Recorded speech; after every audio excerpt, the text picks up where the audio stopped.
with the Lady Songbird Jinda. Join the Lady Songbird for uplifting discussions about her personal experiences in the music industry. She will be chatting with fellow artists, sharing inspirational stories, and exploring practical resources to help navigate creative journeys. Coming soon, 30-minute Thursdays at 3 p.m. Eastern Standard Time, right here on Facebook Live. Good afternoon, everyone, and welcome to Soul to Soul. Sit down with the lady songbird, Jinda Harris. Let's talk. Hey, Jinda. Hey, how you doing, William? How are Great. you? Excited. You I'm know, smiling.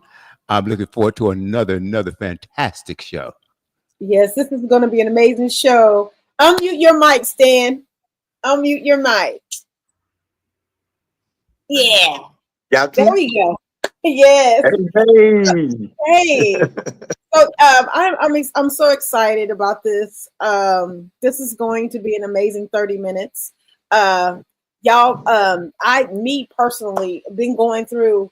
I've had a horrible sinus infection all week long. Oh, no. Started from last week. I had to perform, horses. I had a show in Atlanta this past Saturday, and the week before that was Fayetteville. And I have a show coming up for Mother's Day, May 10th. I am in Augusta, Georgia, and then May 31st, I will be in Albany, Georgia. So, you know what? You want to think about being an artist, you got to press through. But doctor's orders, I'm on vocal rest. I haven't sang a note. I'm not doing that. But I did not do this interview at all. So I want to introduce, yes. So I want to introduce to each and every one of you all that are tuning in, all the thousands of listeners all over the world, international and national recording artists. I'm honored. My mentor, Stan Mosley. Well, thank you very much. Can I introduce this gentleman? Yes, absolutely. Okay, this gentleman happens to be my godfather, and he is none other than Marshall Thompson, the founder of the Mighty Shylights. Wow. Oh my gosh. Hey, man. Yes. If my dad was alive, he would be stuck on this show because he loves some Shylights. Okay. Okay. Yes. So I just want to know. I mean, this musical journey has been. I am nowhere near the level that of showmanship that you are when it comes to traveling the world abroad, Stan. So can you enlighten me on letting me know and letting the listeners know how'd you get started in the music? Okay, I'm going to do all of that. But before I do all of that, I want Marshall to let you know exactly what's getting ready to happen. And then I'll let you know about all of that stuff. Okay, Marshall, you got it? Yes. So listeners, if you're listening, you need to listen to this because this is some gems right here that we need to know. So go ahead. The floor is yours, Mr. Marshall Thomas. How you doing? Welcome to your beautiful show there. Y'all got it going on. We want to bring out some things. Stan Mosley, my godson, is now getting ready to go on a world tour with me, with Bobby D Productions. He'll be singing amongst 20,000 people per night on the show. He's doing background singing for me. I've been trying to get him to come on and work out with us for years.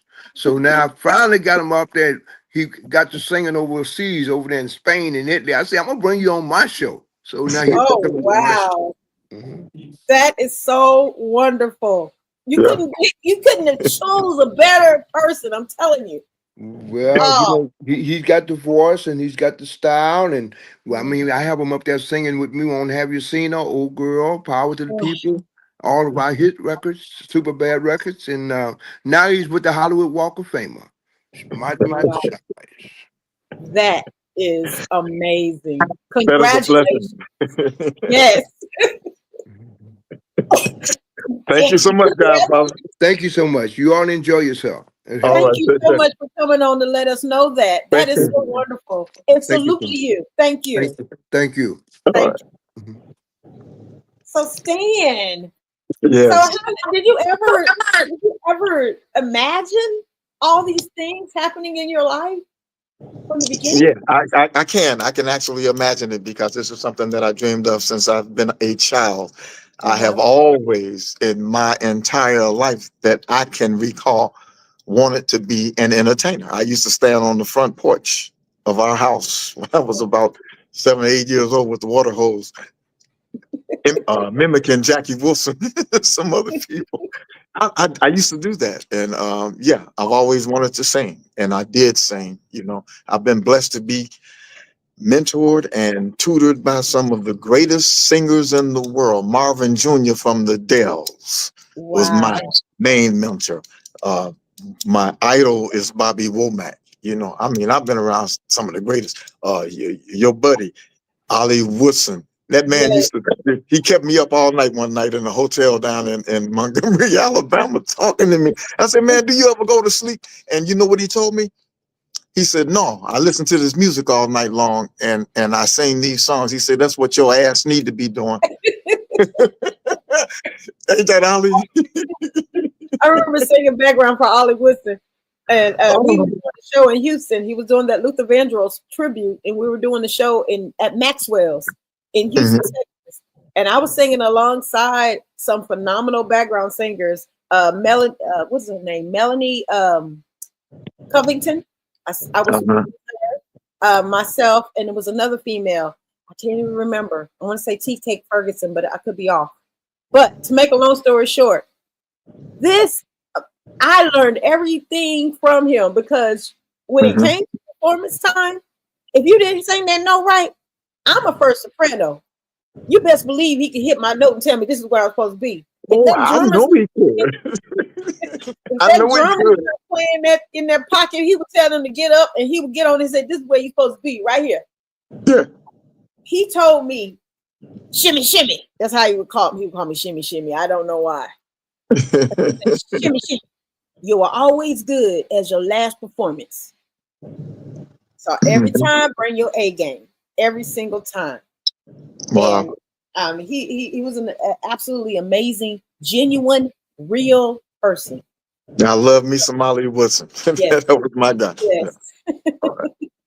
So like I said, I've been around some of the greatest singers and performers in my life. I've been blessed to have an opportunity now to do some things, man, that are just phenomenal. This last year, I was inducted into the Chicago Blues Hall of Fame. Yes.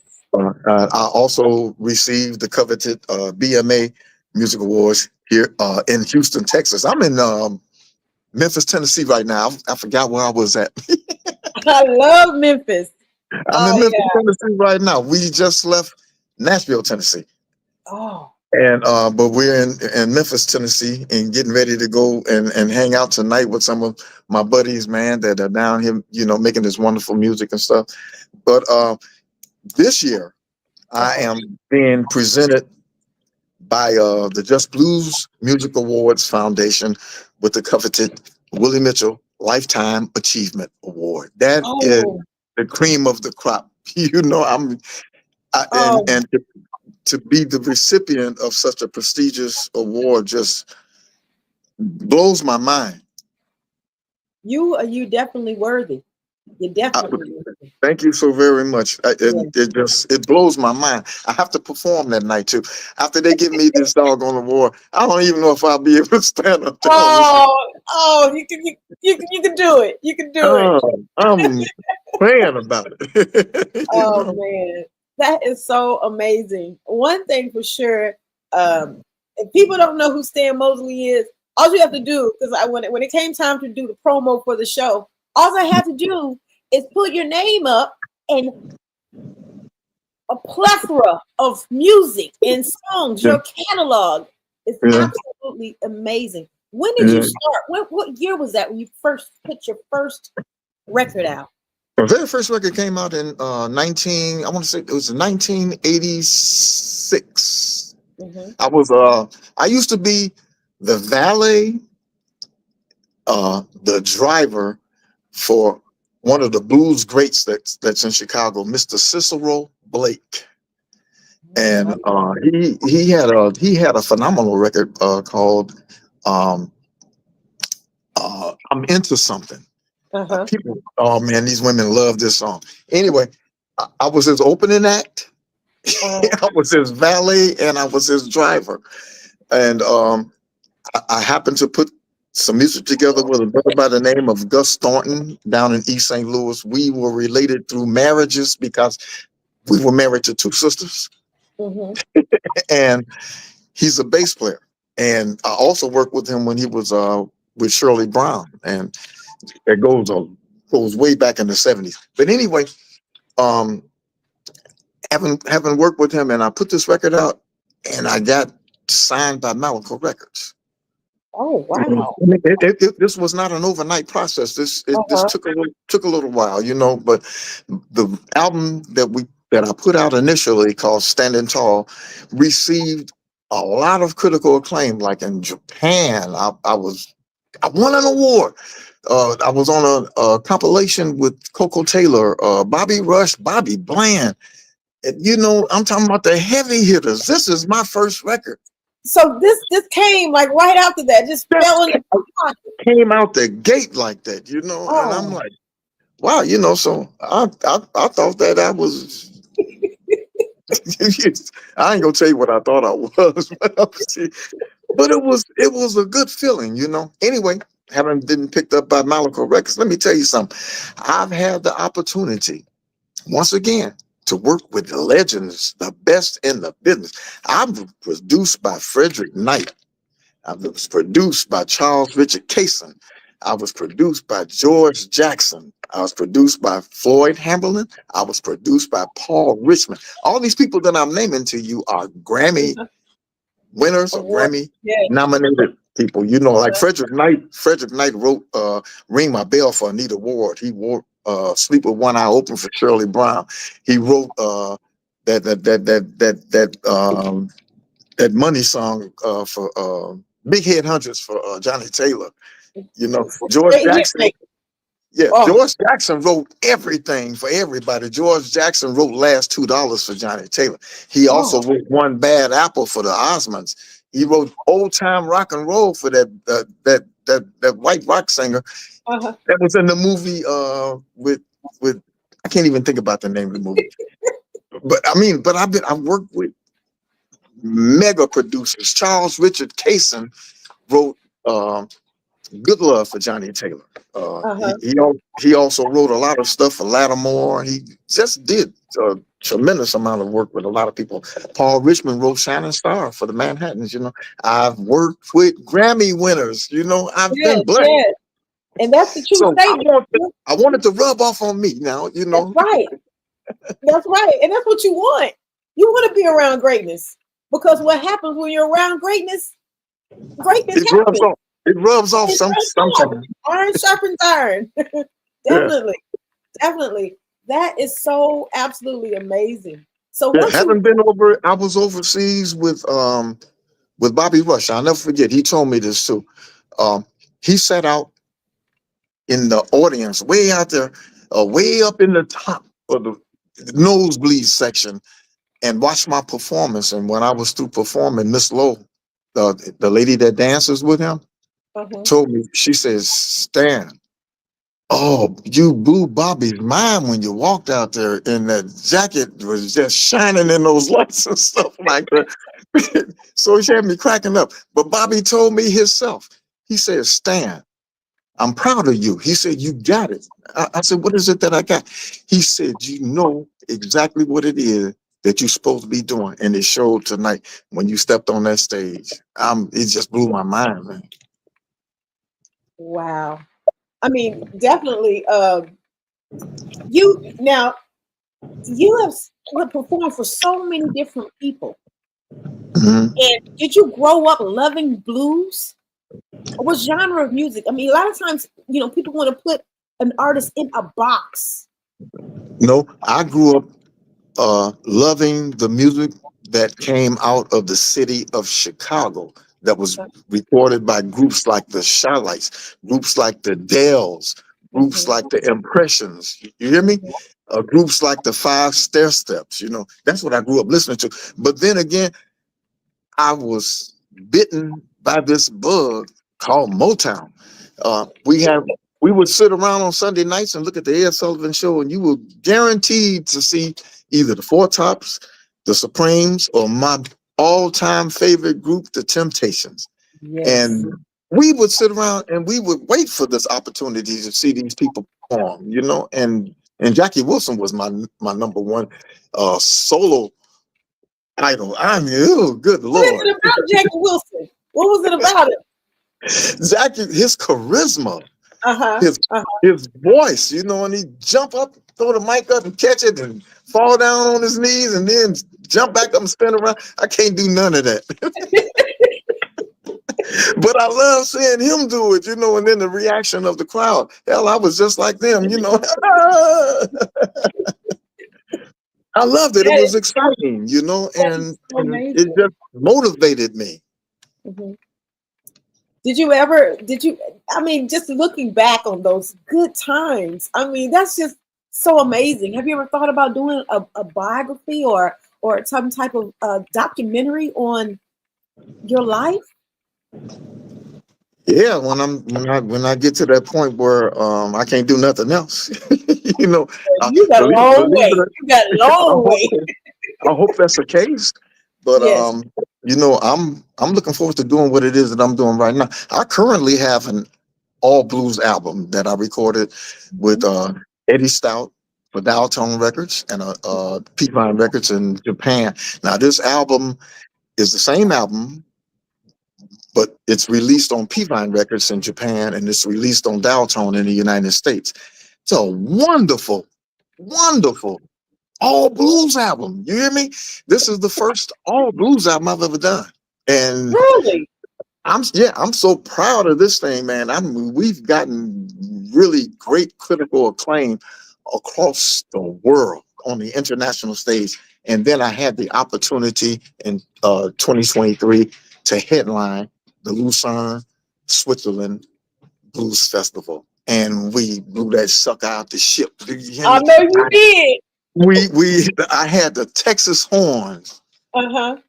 I had the Moeller Brothers, you know. I just had some wonderful musicians. We went over there and we had a ball. These people stood up at this one concert because we did the main stage, and then we did the they called it the brunch thing, and where they had all the dignitaries and everything, and these people stood up and they clapped for over 10 minutes, and they stood up, clapped, and they wouldn't stop. They wanted an encore. They wanted you to do some more. But they got it. You know, I'm standing up there in tears. I didn't know what to do, you know, and then we were all standing in a line. And I looked up, the band had all took a step back and just left me standing out there by myself like that, you know, and it was mind-boggling, you know. I'm like, oh my God. And they still clapping, you know. I'm like, oh, jeez. It was one of the most remarkable experiences that I have ever had in my entire career. I don't think anything will ever compare to that. I mean, you know, I am going to be able to go overseas finally in September. And I'm looking wait till they see you. So I already know. You told me a long time ago. So which is so awesome. And now it's all coming into fruition with the tour that I have coming up overseas. So I'm so excited about that and what to endure. And you best believe I'm going to be calling you because listen, you know, this is the first. Let me tell you something. When you go, treasure it and give it your all. Give it your all and embrace it, treasure it, and never forget it. You know, it's going to be something that's going to be with you for the rest of your life. Yes. And if you do what I know you do, they're going to love you. Oh, you know, I want to definitely shout out to another mentor of mine that is the reason why I'm actually going overseas, Denise Brooks, which is an amazing friend of mine for years. And she sees what you see in me, that others, and she says they're gonna love you. She already tours over there. She has a residency. She lives in Germany from Austin. So she said, you know, they're gonna love you, Jinda, when you open your mouth. I just know it. So I plan on going over there doing what you did Yes, and sir. make. Yes. Don't take my word for it. Just go do it.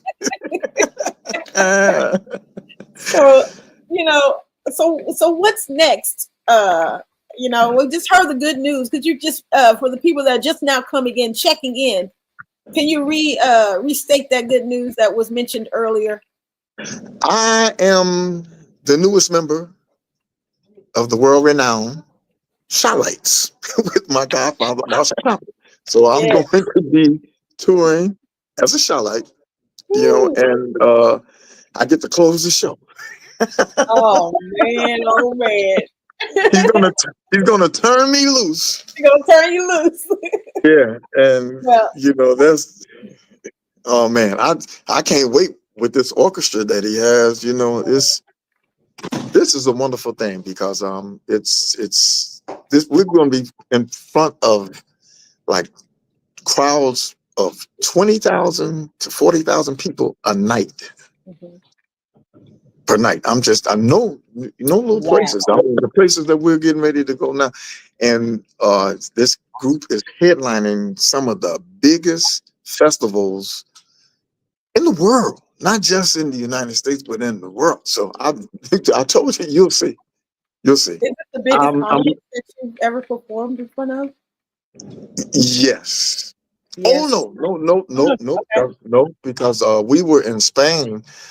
And Uh-huh. this blew my mind. We were in Spain. It was televised. I have the video footage. I'll send it to you. We were on the ocean front in Palomas, Spain. I hope I said that correctly because they're gonna kill me if I didn't. And so and if you look around, as far as you could see, it's just people everywhere. So I want to say it was at least about 25,000 people. You couldn't even see as far as they were, but when I came on stage, it was nighttime, but you can see all of the cameras and the lights when they light up.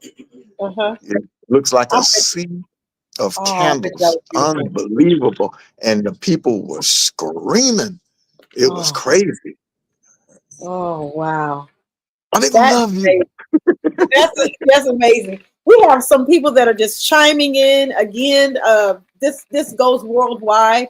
So for some of the people that I see on my personal page that's in watching and showing you love, Stan, is of course we have Jermaine Hawthorne that's on right now that's saying it's amazing and blessings to you, brother. And I see Jerry Jones. I saw Jerry Jerry Jones. Jones, Jerry Jones was over there with us too. oh really? Oh, Jerry Jones. He was in Poretta, Italy with me. As a matter of fact, he was with me last night Oh, here in Memphis because he I see lives that here in picture Memphis. on your page. There's Yeah, I met him. I met him in Italy. oh wow. Yeah, and we've been friends ever since. And so he came and got me last night. We kicked it. We can kick it tonight too. Y'all gonna have some fun tonight. We have Oh Boss yeah. Man Music in the building. He's tuning in as well. Trish Love Benjamin is saying, my dad listens to your music, Mr. Mosley. Wow. I'm looking at a lot of names. I can't even A hardly see lot of because I took my names. glasses off. Listen, thank you, everybody. I am so Yes. elated. I'm elated, and I'm very appreciative that you're chiming in to spend some time with me. It's just, oh man. Oh, man. This Was that is was that Eban or Emma? Was that Eban that's Brown? Emma. Emma. That's Emma. All Emma right. is I see saying you. blessings to you. Yes. Thank you so very Blessings much. I to you. genuinely appreciate it. Prayers with you. Yes.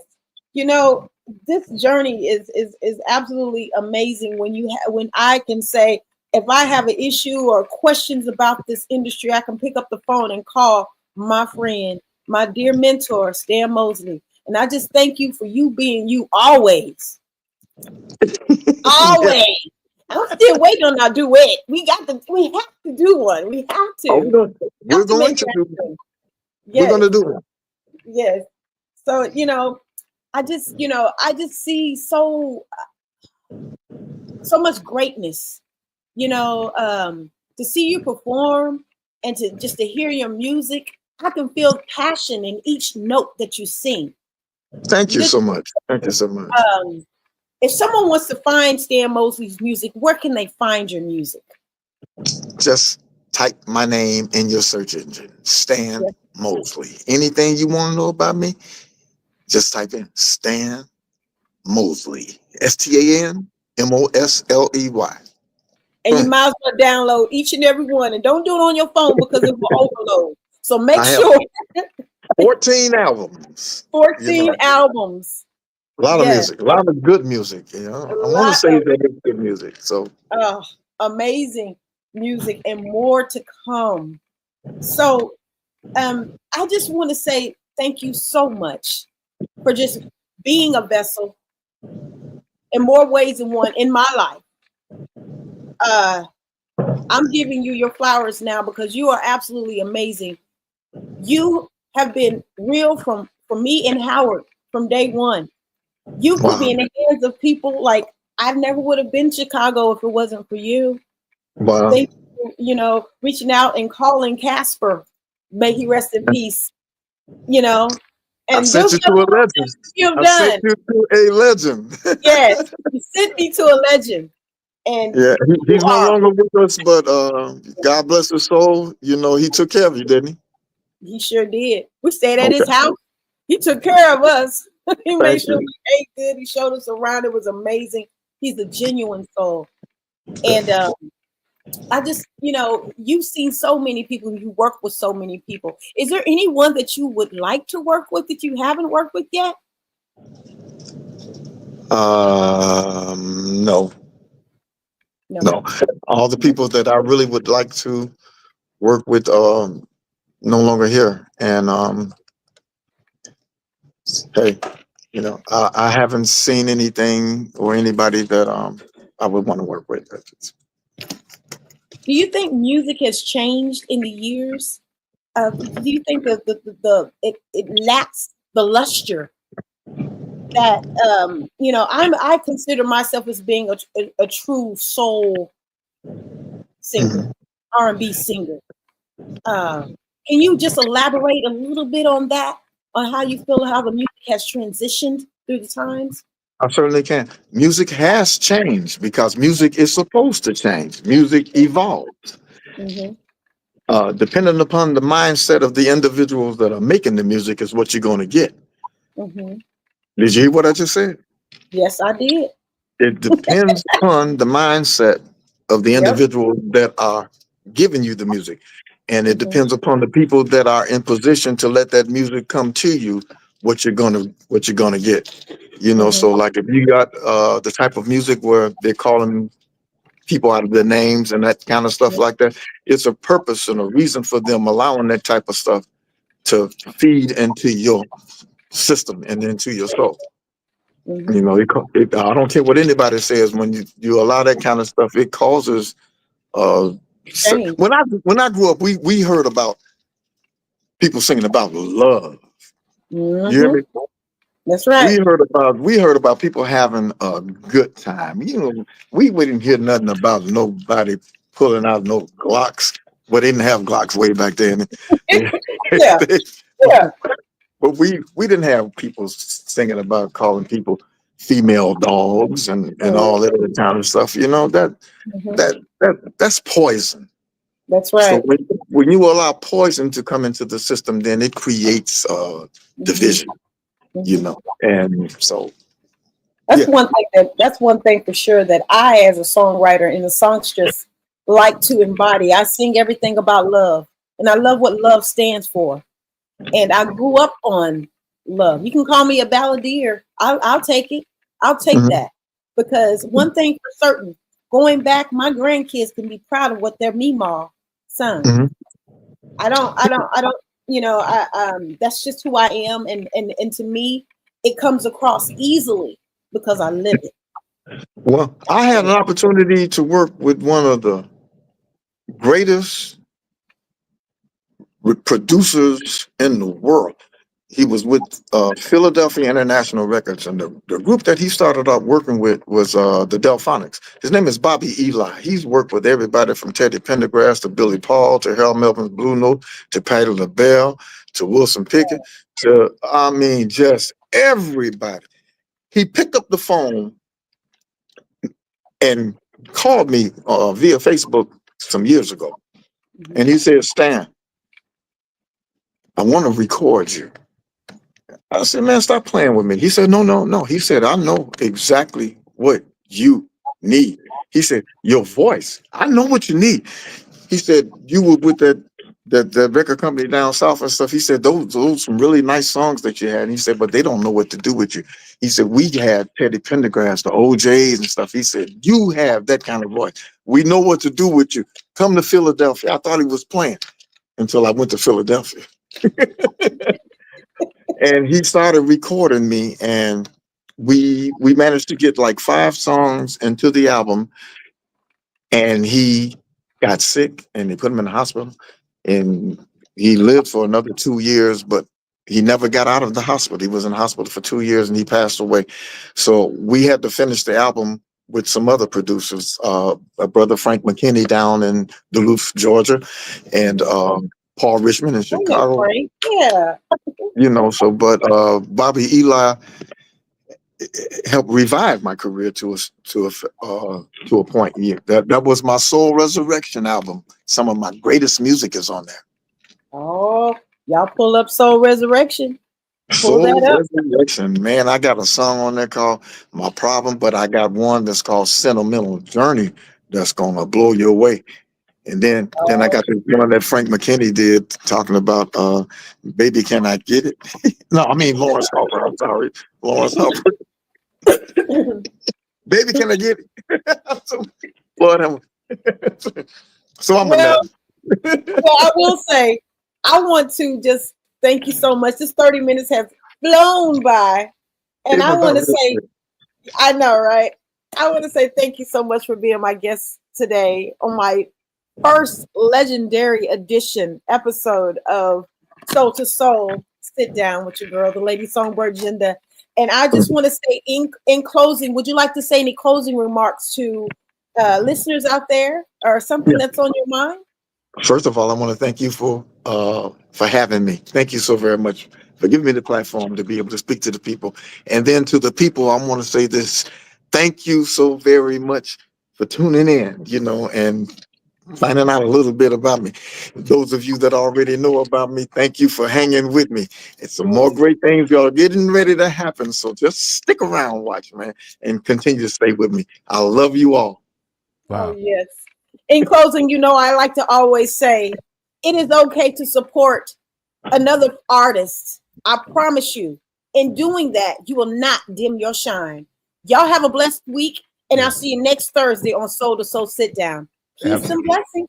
Outstanding. And Mr. Mosley, I invite you to tune in tonight on Coast to Coast with Wild Will and Hostel Howard. We will be playing your music tonight.